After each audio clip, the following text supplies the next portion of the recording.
Merhaban dostlar. Yine biz bugün İstanbul şäherindäki Pendik'te yani Emsey hastahanasına geldik. O yerde Leyli Gıyzar'ın soramana geldik, o ziyaretine geldik. Elbette Leyli Işka bu hastahananın onkologiya bölümünde yatıyor. Az bolsun, kän bolsun, onun hiç bir tapawudy yok.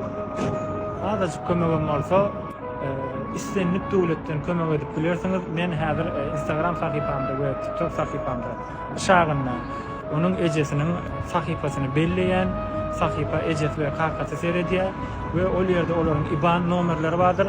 Dünýä hemme ýerinden ol IBAN nomerini kömek edip bilersiňiz.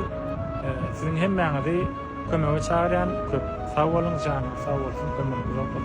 Köp sag bolun dostlar.